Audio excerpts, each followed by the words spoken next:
नमस्कार दोस्तों, स्वागत करता हूँ मैं आपका अपने चैनल ज्ञान अड्डा 247 पे। पॉलिटी के इस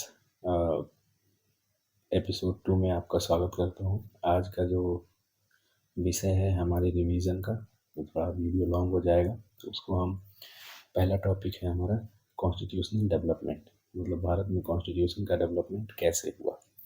तो चलिए लेट नहीं करेंगे, बहुत शॉर्ट माध्यम से ही हम एग्ज़ाम के पॉइंट ऑफ व्यू से चीज़ों को पढ़ते हुए चलेंगे और जहाँ पर जो इम्पोर्टेंट पॉइंट रहेगा मैं उसको कई बार रिपीट कर दूंगा ताकि आपको याद करने में दिक्कत ना हो।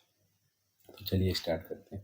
भारत में कॉन्स्टिट्यूशन का जो डेवलपमेंट हुआ उसके लिए सबसे प्राथमिक जो स्टेप था, फर्स्ट स्टेप था, वो था रेगुलेटिंग एक्ट 1773। Regulating act 1773। तो इसमें क्या किया गया रेगुलेटिंग एक्ट 1773 में? तो हम रेगुलेटिंग एक्ट 1773 को पॉइंट वाइज समझेंगे। इसमें पावर को बढ़ाने या घटाने के लिए ये लाया गया था। किसकी पावर? ईस्ट इंडिया कंपनी के पावर को बढ़ाने एवं घटाने के लिए लाया गया था। इसमें ये बताया गया कि जो बंगाल का गवर्नर होगा वो अब बंगाल का गवर्नर जनरल होगा, और जो मद्रास और बम्बई के जो गवर्नर होंगे अब बंगाल के गवर्नर जनरल के अधीन काम करेंगे। ये रेगुलेटिंग एक्ट के पहले अलग अलग थे। तो first governor general was Warren Hastings. तो पहले गवर्नर जनरल कौन बने? भारत के पहले बंगाल के पहले गवर्नर जनरल वॉरेन हेस्टिंग्स बने, तथा इनको हेल्प करने के लिए 4 मेंबर्स को दिए गए। रेगुलेटिंग एक्ट 1773 के माध्यम से ही कलकत्ता में पहला सुप्रीम कोर्ट खोला गया, जो कि 1774 में अपना काम करना स्टार्ट किया। ये सुप्रीम कोर्ट केवल कलकत्ता और उसके आसपास के क्षेत्र के लिए ज्यूरिडिक्शन के लिए था। और कोलकाता में जो पहला सुप्रीम कोर्ट खोला गया था उसके जो चीफ जस्टिस थे जिनका नाम था एलिजा इम्पे। क्या नाम था उनका? Elijah Impey. तो फर्स्ट सुप्रीम कोर्ट के जो चीफ जस्टिस थे जो कि कोलकाता में खोला गया था उनका नाम था एलिजा इम्पे।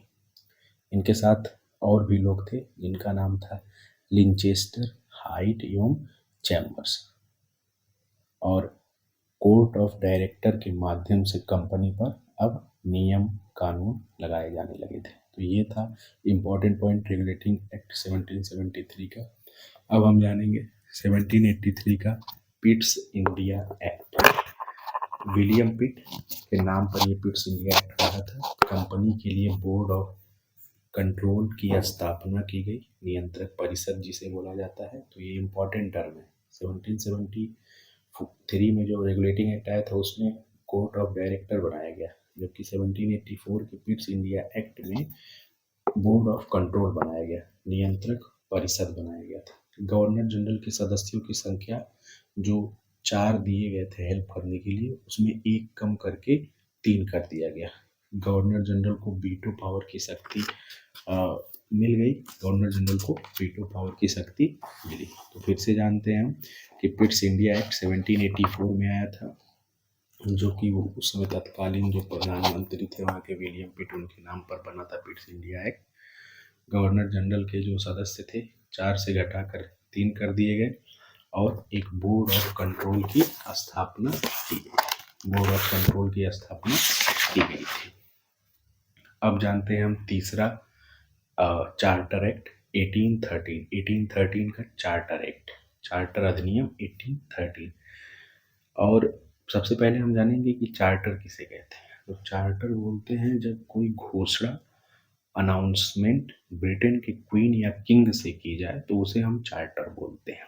तो कंपनी का व्यापारिक एकाधिकार जो मोनोपोली था, वो कंपनी का जो मोनोपोली था, मोस्ट इम्पॉर्टेंट क्वेश्चन बनता है ये एग्जाम में कि कंपनी के मोनोपोली को कब खत्म किया गया। तो 1813 में सबसे पहले कंपनी के मोनोपोली को खत्म किया गया, लेकिन जो चीन पर व्यापार था और चाय पर व्यापार था, इसकी मोनोपोली अभी भी कंपनी से खत्म नहीं की गई थी। तो आपको पूछा जा सकता है कि चीन और चाय को छोड़कर कंपनी की सबसे पहले मोनोपोली कब खत्म की गई? तो 1813 में खत्म की गई थी। भारत में शिक्षा पर पहली बार 1 लाख रुपए ईयरली स्पेंड करने का इसमें बोला गया था, और इसी एक्ट 1813 के चार्टर एक्ट के थ्रू ही भारत में ईसाई मिशनरी अपना प्रचार प्रसार करने को अनुमति मिल गई। तो 1813 के चार्टर एक्ट को हम दोबारा सुन लेते हैं। जब कोई घोषणा पत्र ब्रिटेन के क्वीन या किंग के द्वारा दिया जाता है तो उसे चार्टर एक्ट बोलते हैं। इस एक्ट के थ्रू कंपनी की मोनोपोली चीन और चाइना को छोड़कर सब पर खत्म कर दिया गया। मोनोपोली खत्म करने का मतलब और भी जो इंडस्ट्रीज थी और भी जो व्यापारिक ट्रेडिंग कंपनी थी उनको भी भारत में व्यापार करने का मौका मिलेगा। मोनोपोली का मतलब खत्म करने का मतलब यही था। जब तक मोनोपोली नहीं खत्म थी तब तक उधर से कोई और ट्रेडिंग कंपनी यहाँ व्यापार करने नहीं आ सकती थी। तो इतना समझ में आया। भारत में इसी एक्ट के तहत 1 लाख रुपए स्पेंड किए जाने लगे और भारत में ईसाई मिशनरीज को आने का मौका मिल गया। ईसाई मिशनरी आके क्या करेंगे? कन्वर्ट करेंगे, अपनी रिलीजन के बारे में बताएंगे और शिक्षा का प्रसार करेंगे। अब हम समझते हैं 1833 के चार्टर एक्ट को। 1833 के चार्टर एक्ट में ये हुआ कि कंपनी की जो व्यापारिक अधिकार को संपूर्णतः समाप्त कर दिया गया। मतलब कंपनी का जो व्यापारिक अधिकार था, ट्रेड मोनोपोली था, अब वो चीन और चाइना वाला भी खत्म हो गया। 1813 में चीन और चाइना को छोड़ दिया गया था चार्टर एक्ट में, लेकिन 1833 में जब 20 साल बाद दोबारा आया तो चीन और चाइना का भी जो ट्रेड मोनोपोली था वो भी ईस्ट इंडिया कंपनी से ले लिया गया था।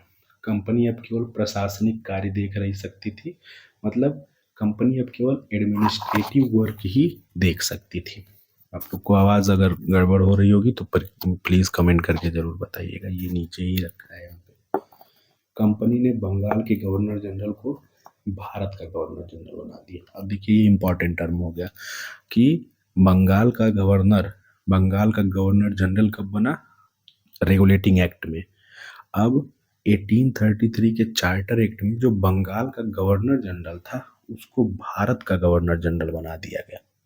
तो first governor general of Bengal था वॉरेन हेस्टिंग्स, लेकिन first governor general of India होगा लॉर्ड विलियम बेंटिक। कौन होगा?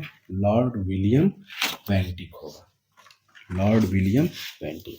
तो first governor general of Bengal Warren Hastings और first governor general of India lord William Bentinck होगा। नोट, अब इसमें कुछ चीज़ें हैं जो आप समझने लायक होगा। गवर्नर जनरल की काउंसिल को पूरे भारत के लिए कानून बनाने का अधिकार दे दिया गया। मतलब जो गवर्नर जनरल था और उसकी काउंसिल थी अब वो पूरे भारत के लिए लॉ, रूल, रेगुलेशन बनाएगा। पहले वो केवल बंगाल के लिए बनाता था, लेकिन अभी उसका पोस्ट बढ़ा दिया गया, वो पूरे भारत का हो गया। तो अब वो पूरे भारत के लिए लॉ बनाएगा, जिसके लिए एक उसके साथ लीगल एडवाइज़र नियुक्त किया गया। लीगल एडवाइज़र कहने का मतलब विधिक सलाहकार नियुक्त किया गया। तो first legal adviser to the council was lord Macaulay. तो याद रखिएगा, लॉर्ड मैकाले पहला लीगल एडवाइज़र था इंडिया का। ब्रिटिश ईस्ट इंडिया में भारत के लिए पहला लीगल एडवाइज़र जो बना था गवर्नर जनरल के काउंसिल में, उसका नाम था लॉर्ड मैकाले। अभी तक हमने 3 मोस्ट इम्पॉर्टेंट टर्म इंसानों के रूप में पढ़ा है। First governor general of Bengal was Warren Hastings and first governor general of India was lord William Bentinck and first legal adviser of the council was lord Macaulay. तो ये याद रखें, ये एग्जाम में पूछता जरूर है। चलिए आगे बढ़ते हैं। 1858 का चार्टर एक्ट। तो भारत से कंपनी का शासन एकदम समाप्त कर दिया गया, मतलब अब ब्रिटिश के क्राउन को दे दिया गया। ऐसा हुआ ये था कि 1857 में बाकायदा एकदम कूटे गए थे लोग, एकदम बहुत अच्छे तौर तरीके से, तबीयत से मार खाए थे। लेकिन वही एकता नहीं थी, सबकी अपनी अपनी एक परेशानी थी, सबकी अपनी अपनी प्रॉब्लम्स थी। तो इसीलिए वो बैटल हम लोग जीत नहीं पाए। लेकिन क्राउन को कहीं ना कहीं हो गया कि अब दिक्कत हो सकता है, तो यही मौका था। ये जितने भी रेगुलेटिंग एक्ट, चार्टर एक्ट आए थे, सब कंपनी को कमज़ोर करने के लिए आए थे। अब कंपनी को मौका मिल गया, 1858 का चार्टर एक्ट लाया और कंपनी के शासन को ख़त्म करके सीधा दे दिया गया किसको? क्राउन के हाथों में दे दिया गया। तो आपसे पूछा जा सकता है कि किस एक्ट के तहत कंपनी से शासन लेके क्राउन को दे दिया गया। तो ये 1858 के चार्टर एक्ट के तहत कंपनी से शासन लेके किसको दे दिया गया? ब्रिटेन के क्राउन को। अब जो गवर्नर जनरल का जो पोस्ट था उसका नाम बदल के रख दिया गया वायसराय। क्या नाम बदल के रख दिया गया गवर्नर जनरल के पोस्ट को? वायसराय। और वायसराय मतलब क्या? Representative of the crown. Viceroy मतलब कि रिप्रेजेंटेटिव ऑफ द क्राउन, क्योंकि यहाँ पे क्राउन रह नहीं सकते थे तो उनको रिप्रेजेंट करने के लिए जो एक पोस्ट बनाया गया। पोस्ट क्या बनाया गया कि वो जो गवर्नर जनरल था उसी का दूसरा नाम दे दिया गया और नाम दिया गया वायसराय। और वायसराय मतलब हुआ रिप्रेजेंटेटिव ऑफ द क्राउन। तो फर्स्ट वायसराय लॉर्ड कैनिंग। कौन था फर्स्ट वायसराय? लॉर्ड कैनिंग था। तो याद रहना चाहिए ब्रिटिश क्राउन उस समय कौन थी? क्वीन विक्टोरिया सेकेंड के पास था। 1858 के समय जो ब्रिटिश क्राउन थी क्वीन विक्टोरिया सेकेंड थी। एक नया पोस्ट बनाया गया सेक्रेटरी ऑफ स्टेट, भारत का सचिव या भारत सचिव का पद, सेक्रेटरी ऑफ स्टेट। और इस पर ब्रिटिश कैबिनेट के एक सदस्य को नियुक्त किया गया। अब क्या जो सेक्रेटरी ऑफ स्टेट था उसमें एक ब्रिटिश सदस्य नियुक्त किया गया। भारत सचिव की सहायता के लिए उसको दिए गए 15 अलग से सदस्य, 15 सदस्य। दोबारा समझिए, गवर्नर जनरल के पोस्ट को चेंज किया गया वायसराय में और एक नया पोस्ट बनाया गया सेक्रेटरी ऑफ स्टेट। और उस सेक्रेटरी ऑफ स्टेट को हेल्प करने के लिए 15 लोगों का एक ऑर्गेनाइजेशन बनाया गया जिसको कहा गया काउंसिल ऑफ इंडिया। क्या कहा गया? काउंसिल ऑफ इंडिया कहा गया। तो अब जितने भी एक्ट आएंगे वो चार्टर के नाम से नहीं आएंगे, वो काउंसिल के नाम से आएंगे, इंडियन काउंसिल, क्योंकि इसका नाम क्या था? Council of India. दोबारा से सुनिए शुरू से एक बार। पहला परिवर्तन रेगुलेटिंग एक्ट के तहत जो गवर्नर था उसको गवर्नर जनरल किया गया बंगाल का, वॉरेन हेस्टिंग्स। दूसरा परिवर्तन जो गवर्नर जनरल ऑफ बंगाल था उसको गवर्नर जनरल ऑफ इंडिया बनाया गया, लॉर्ड विलियम बेंटिक। और उसके लिए एक लीगल एडवाइजर रखा गया, लॉर्ड मैकाले। ये लोग बाकायदा पीटे गए ढंग से तबीयत से 1857 के रिवोल्ट में। थोड़ा सा ब्रिटेन में खलबली मचा और ब्रिटेन तो चाहता ही था कि किसी तरीके से ईस्ट इंडिया कंपनी को कमज़ोर किया जाए, तो उसको मिला मौका। 1858 में चार्टर एक्ट ला के ईस्ट इंडिया कंपनी से शासन लेके क्राउन को दे दिया गया। अब क्राउन को भी नहीं समझ में नहीं कुछ ज़्यादा झोल नज़र आया, ज़्यादा क्या पूरा ही झोल नज़र आ गया। तो उन्होंने सबसे पहला काम किया कि जो गवर्नर जनरल ऑफ इंडिया थे उनको चेंज किया वायसराय। वायसराय मतलब रिप्रेजेंटेटिव ऑफ क्राउन। उस समय क्राउन कौन थी? क्वीन विक्टोरिया सेकेंड थी। अब क्वीन विक्टोरिया सेकेंड ने जो गवर्नर जनरल के पोस्ट को वायसराय में कन्वर्ट किया, तो पहला जो वायसराय था वो लॉर्ड कैनिंग था। रिवोल्ट के टाइम भी यही था, लॉर्ड कैनिंग है। और लॉर्ड कैनिंग को क्या बना दिया गया? First viceroy. अब जो एक नया पोस्ट बनाया गया सेक्रेटरी ऑफ स्टेट, भारत सचिव। और उस सेक्रेटरी ऑफ स्टेट की को हेल्प करने के लिए 15 लोगों का ऑर्गेनाइजेशन बनाया गया जिसे बोला गया काउंसिल ऑफ इंडिया। और यहीं से जितने भी एक्ट आए डेवलपमेंट के लिए कॉन्स्टिट्यूशन के, सब पे इंडियन काउंसिल एक्ट लिखा था, भारत परिषद अधिनियम या भारतीय परिषद अधिनियम।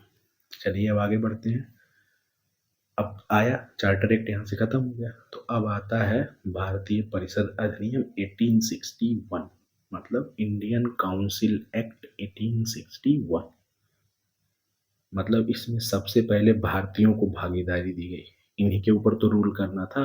और अगर रूल करना था तो जाहिर सी बात है किसी को चाहिए जो यहाँ की चीज तौर तरीके के बारे में बताए। तो वायसराय को ऑर्डिनेंस पावर पास करने के लिए, ऑर्डिनेंस पावर इशू करने के लिए पावर दिया गया था। इसमें यही दो चीज़ें हुई, बहुत ज़्यादा इम्पोर्टेंट नहीं है। अब आता है इंडियन काउंसिल एक्ट का 1892। 1892 का इंडियन काउंसिल है। बजट पर क्वेश्चन पूछने का अधिकार दिया गया इंडियन काउंसिल एक्ट 1892 में। बजट पर क्वेश्चन पूछने का अधिकार दिया गया, लेकिन एक शर्त था। आप ऐसे नहीं पूछ सकते हैं कि ये क्यों लाया, ये कहाँ से आया, कैसे आ गया, क्यों हो गया।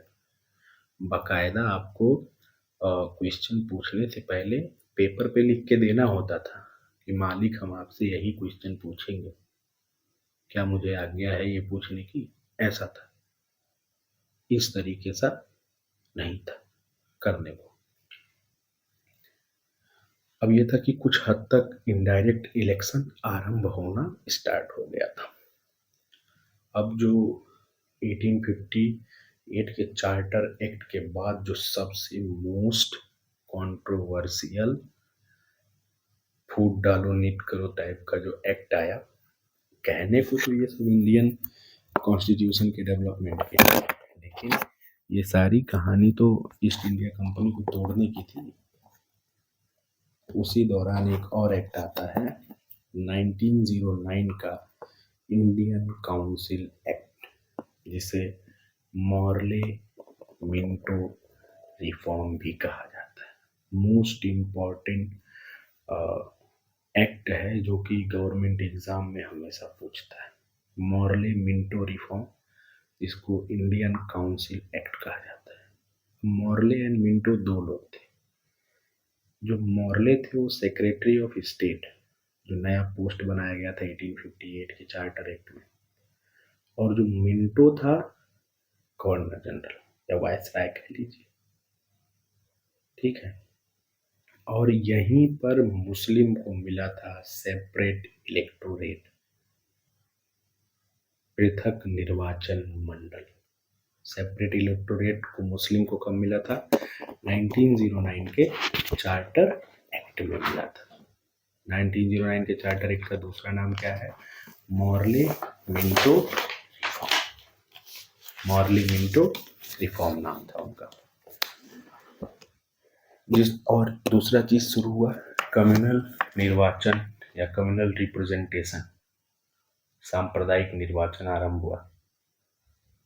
अब इसको बोला जाता है divide and rule policy. Start किया गया था, एक लीगल तरीका दिया गया, गलत काम को भी एक लीगल तरीके से किया गया। सेपरेट इलेक्टोरेट दिया गया, कम्युनल रिप्रेजेंटेशन दिया गया, तो फूट डालो नीट करो, दो कम्युनिटी को आपस में, संप्रदाय को आपस में लड़ाने का काम हुआ 1909 में।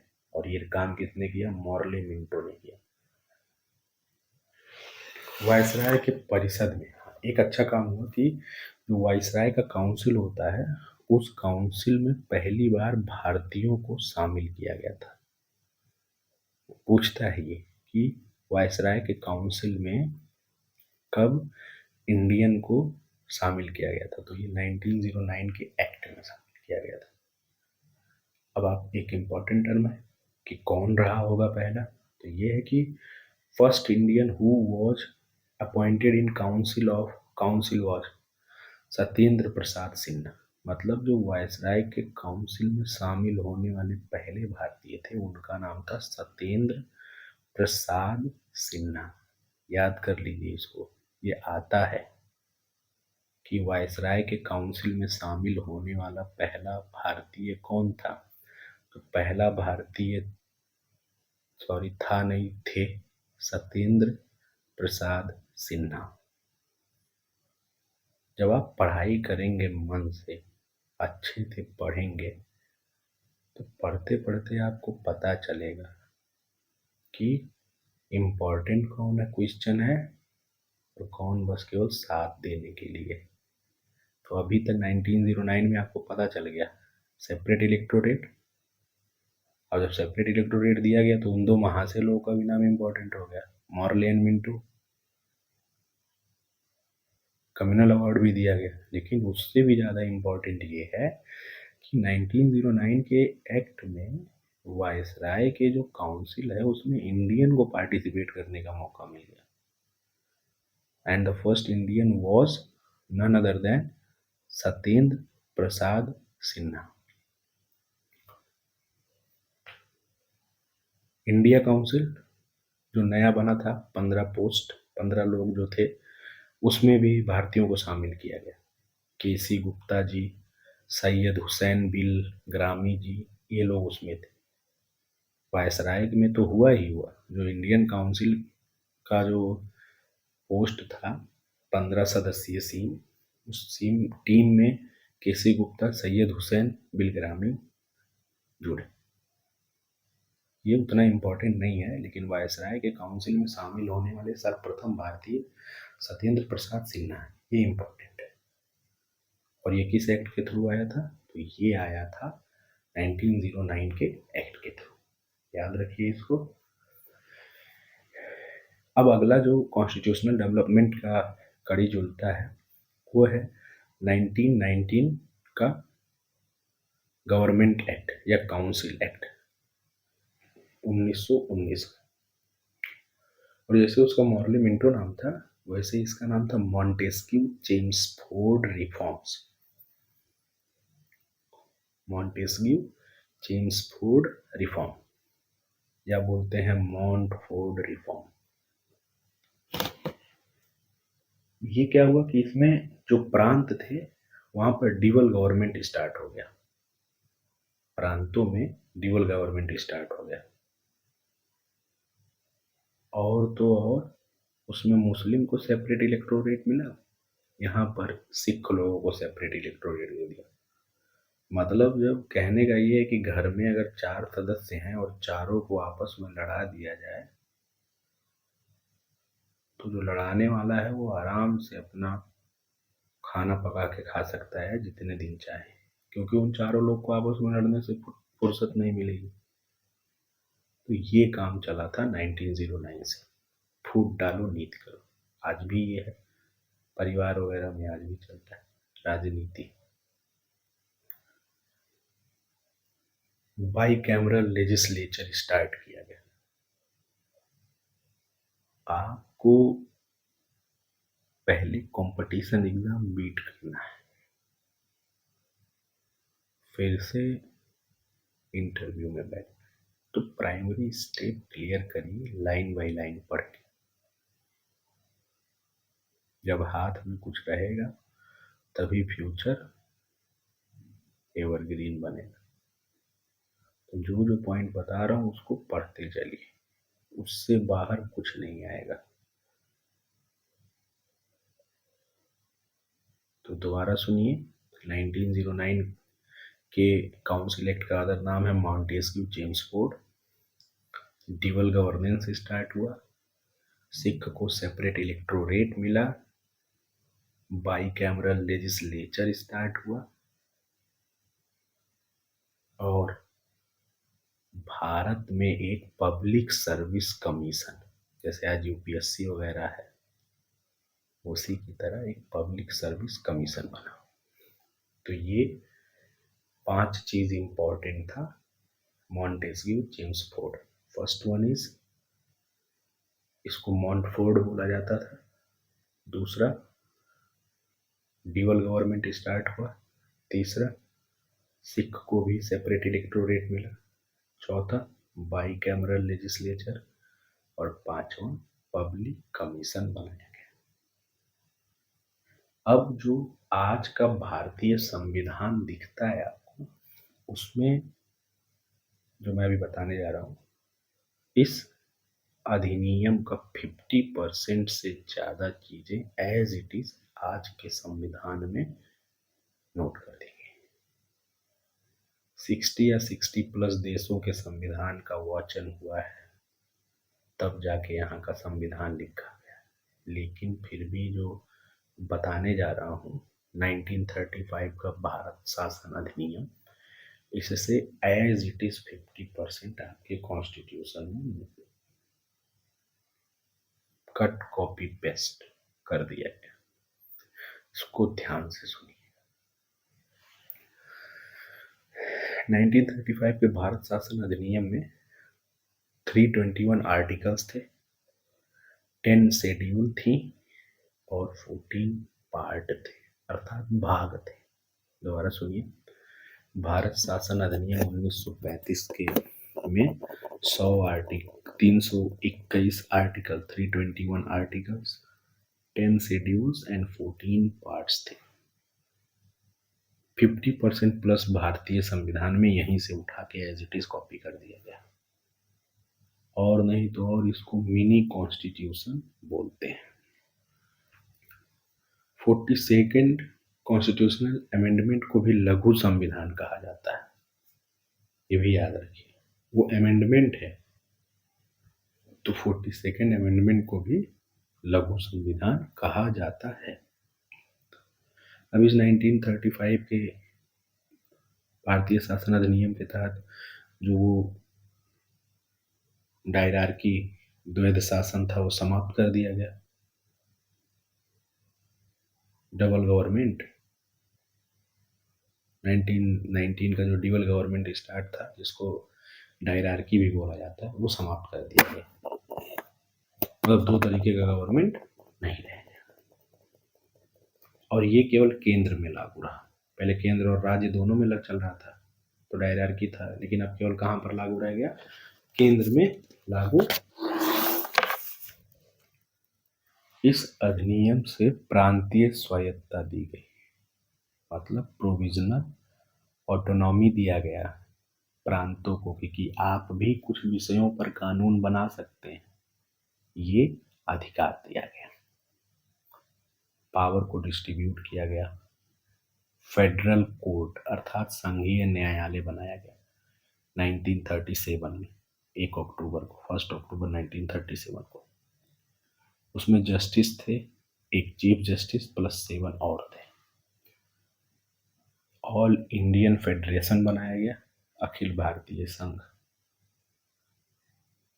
1935 के समय, 1935 में कह सकते हैं, उसमें 11 प्रोविंस थे अपने, मतलब ब्रिटिश इंडिया जिसको बोल सकते हैं, 11 थे, 11 प्रोविंसेस थे। 1937 में एक प्रोविंस का इलेक्शन हुआ 11 सीट पे, जिसमें 8 पर इंडियन नेशनल कांग्रेस जीती थी। मतलब 11 में से 8 सीटों पर इंडियन नेशनल कांग्रेस की जीत हुई थी। ये था 1935 का अधिनियम, जो कि मोस्ट इम्पॉर्टेंट है। और सीरियस ही पढ़ाई चलती है, आप सुनते जाएंगे प्यार से तो आपको समझ में जरूर आएगा। 1947 का भारतीय स्वतंत्रता अधिनियम, इसको बोला गया माउंटबेटन योजना या मन बांटना योजना बोल सकते हैं। मन बांटना, इंडिया पाकिस्तान, तो मन बांटना योजना भी बोल सकते हैं। भारत और पाकिस्तान अलग अलग राष्ट्र का निर्माण हुआ, या कह सकते हैं भारत का विभाजन। आज हमने पढ़ा कॉन्स्टिट्यूशनल डेवलपमेंट का चरण 1773 से लेकर 1947 तक।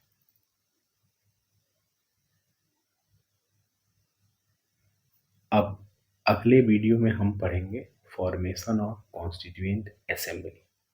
तो आपको ये वीडियो कैसा लगा? थोड़ा सीरियस ही रहा है, ताकि आपको समझ में आए। बाकी अगर आपको ज़्यादा सीरियस नहीं पसंद तो आप कमेंट करके ज़रूर बताएं अपना विचार। आगे का वीडियो ऐसा ही बनाया जाएगा, बेझिझक कहिए। हमारा भी शुरुआत ही है, अभी रिवीजन सीरीज है ये, पॉइंट टू पॉइंट चीज़ें हैं, तो गलतियों का थोड़ा सा अगर चांस होता है तो आप बताएं हमको कमेंट करके। बाकी मेरी कोशिश यही रहेगी कि इधर से कुछ गलत आपको न बताया जाए, थोड़ा जांच पड़ताल करके, इवन 1-2 बार देख कर ही आपके सामने वो चीज़ें रखी जाएँ। तो आगे के वीडियो में मैं आपका पुनः स्वागत करता हूँ। चलिए, धन्यवाद। मिलते हैं अगले वीडियो में। लाइक शेयर और सब्सक्राइब जरूर करें। जय